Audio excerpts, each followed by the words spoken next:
my name is Teresita Blanco, the Artsy sister, and today we're reading Saturnastra Loki. This is chapter 2, part 3. It is not for a princess to entertain, but to be entertained, my dear lady.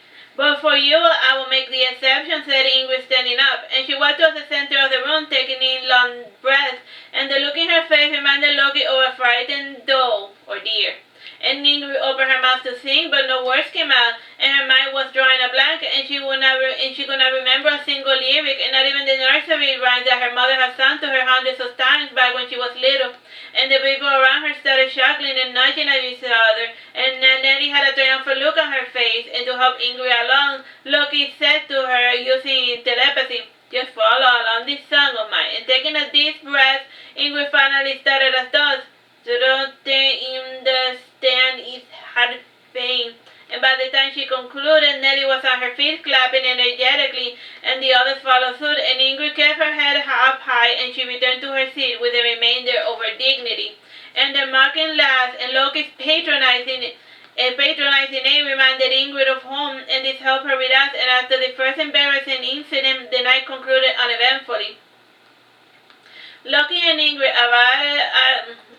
arrived at Sean one foggy morning, and after traveling on the ferry for 2 days, and Ingrid had never been on a boat, nor had she seen a river, and the newness of it all had wore off after 30 minutes, and all of the fishing hamlets and the little boats and the fishermen looked the same, and even the surrounding forest seemed bleak and unappealing, and Loki, on the other hand, found his surroundings fascinating. And fond of the water, he would bathe in the river at night and swim back to the boat by morning, and his favorite form in his river ventures was that of a salmon in spawning season, with bright red colors and a green face and tail. And from time to time he would amuse himself by getting fish and guilting the fishermen into releasing him in exchange for granting them wishes. So like he would get fish out of his head, and then he would say, "I'm a magical fish. If you free me, I will grant you wishes." He did grant whatever wish was within his power, and the easiest wish to grant was one for good health or for eternal youth. And if he was in a particular good mood, he would pretend to grant a wish only to follow the fisherman home and see his look of disappointment. And at other times he would provide cosmetic changes, like changing eye color and the like. And he had been playing this little game for the last 10 years, so he was well known, sought after, and even despised within the fishing community. It was through one of those such fishermen that Loki got some vital information about Ingrid's parents. The locust who had caught him was a 7-year-old boy, and after granting him a wish, Loki commented, "There's an awful lot of children in the docks today." And the boy looked left and right, and then he said, "Seems the same as always, I guess, though I don't recognize seeing 2 pretty Tommy lasses." "Do you know if anyone from the Hardwood family still resides in the city?" asked Loki. "Not one, sir, yes, sir, but I can ask about if it pleases you," said the boy, getting up. And the boy told the other children about the magic granting fish that wanted information on the Hardwood family. In less than 10 minutes, Loki was barraged with gossip about the fallen Knight family, and just as the Troll Queen had explained, the Hardwood family had made the terrible mistake of siding with the elders from Beragerum. And after a recent failed campaigns and the loss of subsidies from the capital, they were forced to taste the bitter bread of charity. And the 5 core members that still remained had left the town, and the only person that remained was an elderly woman who was seen as a liability. And she was found abandoned by her family in the forest, and the fishermen had brought her back into the city, and now she lived in the home of one of her former servants of her estate. And after getting this information, he made his way to the ferry, which had by then concluded docking maneuvers. And once in the port, Loki said to Ingrid, "I got wind of one of your relatives that still lives in the city. She's not your blood relative per se, rather she's the step-grandmother of your father, and your father's family left her in the forest for dead, and now she lives in the city with one of her former servants." "Well done, Sir Knight," said Ingrid, smiling benevolent. "Let us make post haste." Talking to the old woman proved to be a difficult task. The old woman was roomed in one of the apartment complexes in the market, and the first floor was usually a store, and the other 2 floors were the residential area. And Loki started by knocking on the door politely with his fist, and a boy yelled from behind the door, "The rent is not due till tomorrow." "We're not here for rent. We wish to speak with Lady Hardwood," said Loki. "There is no one here by that name," said the boy. Whatever she calls herself now, we must speak with her. I know she is there. I see her swing with her ugly brown frock coat and dingy skirt and old clog shoes, insisted Loki. That looks fits a bunch of old hags in this city. And why don't you to go bother someone else, said the boy. Jiggling a bag of marbles, Loki said, here's a bag of marbles. You can have them all if you let me inside. I'm not falling for that trick again, said the boy, putting the bar on the door. I'm not falling for that trick again. Maybe that happened once. He fell for it. I'm not falling for that trick again. That's a good joke. Time, bro. Awesome. 9 minutes. Son Loki quick said. question. Alright, that is good. Son Loki said, what a bother. Just break the door down, insisted Ingrid. I knew the diplomatic sort, said Loki. Look, I'm not going to break down the door of some poor decrepit orphan. I may be in stilts, but I'm far from being decrepit or poor, said the child. Ingrid closed her eyes and she placed her head against the door. And indeed she heard the stilts of the boy. Sighing, she said, I suppose we can come back later, or maybe look for someone else from the household to get entry into our quarry. And with this purpose in mind, Loki and Ingrid made their way towards the fish market, and Ingrid was only able to linger there for 2 minutes before running in the direction of the flower market. And at last, still looking through all of the stalls, Loki found a woman who had the same scent as the child, and the wench was selling her husband's goods along with the other fisherman's wives. And in her stand, he saw a healthy display of fresh shrimp, and Loki loved raw shrimp, and it was an acquired taste from his salmon form. He brought from the woman her entire stand and placed the shrimp inside his hair for safe storage, and the shopkeeper asked, is that magic, sir? The short answer is yes, responded Loki. The long, asked the shopkeeper. I'm not much in the mood of idle chatter. Rather, I'm in need of some assistance, said Loki. Anything for my best customer, said the shopkeeper. And indeed, Loki's purchase had allowed the woman to pay had given the woman enough money for rent and then some. My friend wishes to speak with the old woman who lives in your apartment. I tried earlier, but your brat did not let us inside, explained Loki. What business do you have with her, sir? Asked the woman. Nothing sordid, I promise. She was a midwife for a friend's dead mother, and she is trying to locate her sister. Anything that the lady might have to say will be useful, said Loki. The woman looked behind Loki and saw the elegantly dressed Ingrid in the flower stall, and Ingrid was just at the edge of the fish market, with a bouquet of pink plumerias, white gardenias, and blue jasmine. She doesn't get out much, does she? Commented the woman. Yep, said Loki, smiling sadly. And Ingrid had failed to notice that her pockets had been picked, and even several decorated ornaments of her dress had been cut out without her noticing. Like she got robbed, but didn't notice. And they even tore off her dress, all the pretty ornaments. Feeling sorry for Ingrid, the woman gave the key to the house to Loki for him to visit Lady Hawkwood. And without wasting any more time, Loki went with Ingrid to the apartment. And they saw the humble utilitarian decorations, the cardboard chairs, desks, and other household items had the same look and feel, crafted by the same hand. The only part of the apartment which looked different was the bedroom of Lady Hawkwood, and aside from the bed, it had some dusty, elaborate sofa, a bookshelf, a cotton spinning wheel, and a small table loom. And Lady Hawkwood was dressed in pure white, simple dress.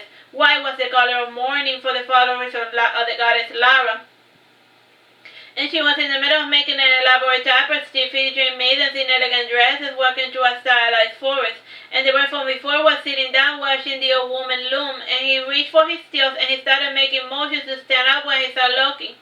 And Loki kneeled down and he made himself small and said, giving the key, your mother gave us the key, and we have her permission to speak with Lady Hawkwood. Lady Hawkwood, exclaimed the old woman, I haven't been called that in years. Gesturing towards Ingrid, Loki said, this is Princess Ingrid, daughter of the Troll Queen. She is the daughter of the dead Lady Vera, and she wishes to know what happened to her twin. Turning back to her, what Lady Hawkwood said, talking about the past is not my favorite subject, but seeing as though you are intending making yourself a nuisance till this inquiry is resolved, I had no other option but to play my part in this farce. As we must all, said Ingrid, lifting the curtain to gaze out the window. The information will cost you, for you see I had no reason to facilitate the information, said Lady Hawkwood. Here's some rubies, said Loki, throwing a bag at her feet. Before Lady Hawkwood could pick it up, Ingrid had taken the bag, and frowning, Ingrid said, you're lucky with your insubordination that I wanna have you flogged, and we're not asking for your help, we are demanding it. I can speak for myself, thank you very much, said Loki, taking the bag from Ingrid. Forgive her, she is a princess as all, said Loki, returning the money to the old woman. I was one myself a long time ago, said Lady Harwood. Yes, I used to walk too, said the boy. Get on with the story, Grandma. And Lady Harwood was silent for some time. Time, bro? 4 minutes, 30 seconds. Turning back to her sewing, she waited and waited until Ingrid left the window and sat down, and from time to time Ingrid would change her position impatiently, and a strange grin was painted in the face of the old woman. She then started as thus. Yes, I was a midwife to your mother, and the events leading up to your birth were filled with complication, and her skin had acquired an odd bluish coloration, and her belly moved in an unnatural fashion. It is true that from time to time babies are known to kick from the inside of the belly, and those motions can be seen from beneath the skin. However, the motions made by your sister were quite odd indeed. You already know that your sister is not human, or at least does not resemble a human. I expected as much, said Ingrid. She then said, even if she does look odd, she is still my sister. You shouldn't always take in earnest such trivial matters, and they say that blood is thicker than water, but even blood will not guarantee you the loyalty of those you interact with. And suppose that you track down the woman, she will be nothing but a stranger you will be imposing upon with your familiarity, commented Lady Harwood. If she is hideous as you are alluding to, I am certain she will be happy to receive a bit of kindness after living such a hard life, said Ingrid. Not all freaks and weirdos are cursed to live a lonely life, said Loki, feeling offended. I wasn't alluding to you, Loki, and I apologize if you feel offended, commented Ingrid. Though I do agree with Lady Harwood, said Loki. No one asked for your opinion, Sir Knight, said Ingrid. She then faced Lady Harwood and said, tell me everything. You will not be judged by what you did, and I want to know about my sister. I'm a bit curious as to how you found out about her existence, asked Loki. Through idle gossip of the help, said Ingrid, brushing it aside. In retrospect, I would have found out more had I not asked my mother about it, and as soon as I had heard of my sister, it took me years before she finally admitted her existence. What a fool, exclaimed the boy, laughing. Yes, said Ingrid. Now continue with your story. Lady Harwood rolled her eyes, and she sighed before continuing the story. It was close to midnight when your father gave birth to your sister. At first, I saw a normal human head, and then the rest of the body slithered out. And not desiring to handle such a creature, I instructed my assistant to take it and bury it in the backyard. And that is the last I heard of your sister, and you were born 2 hours later, and then your mother died. Death in childbirth is common, and your mother was no spring chicken. It was foolish for her to insist on having children at her age, and with her death your father dumped you somewhere, and that is the end of your story. Do you know the name of your servant? Asked Ingrid. Do you know the name of any of your servants? Asked Lady Harwood. No, said Ingrid, lowering her head. Time, bro? 1 minute, 30 seconds. Both Loki and Ingrid left the apartment, and they entered the toy shop below, and the shop did not make dolls to sell in town. Rather, the owner received paintings and sketches of dolls commissioned by wealthy patrons. And it was a rather unique service performed by a crone dark elf, who was an ancient in town, and hundreds of leaders and wars had come and gone, and the town had even been desolated for a decade, and still the old crone remained, and by now people were used to the dark elves, whom the city was named after. And Ingrid had gone directly into the apartment, not paying attention to her surroundings, but now that she had reached that end, she had started to pay attention to the dolls adorning all of the stands. And she picked one up, and when the crone snapped, "Don't touch it, the face is still drying." "My apologies," said Ingrid sadly, and she then came to stand by the shoulder of the crone alongside of Loki. And both were amused by the process behind manufacturing a doll. And all of the individual pieces were made from clay, which were then hardened into glazed porcelain with color and all. And the current doll had articulations, and even the fingers and individual toes moved, and it required fine, delicate precision work, like when she was putting the natural colors on the toes. And Loki turned around when he heard a thump sound of wood scraping across the floor, and behind him was the boy living with Lady Harwood, and smiling he said, "You like her dolls too? I wanted one, but father gave me such a beating when I begged him for one." "No, he didn't, for you were never brave enough to ask," corrected Sean. "Yeah, but I don't want him to needlessly worry about me," said the boy. My name is Rick, by the way, said Rick, introducing himself, and I am Princess Ingrid, and this is my knight in shining armor, Loki, said Ingrid, pointing at Loki. Time, bro? Less than 5 seconds. Alright, bye-bye, God bless.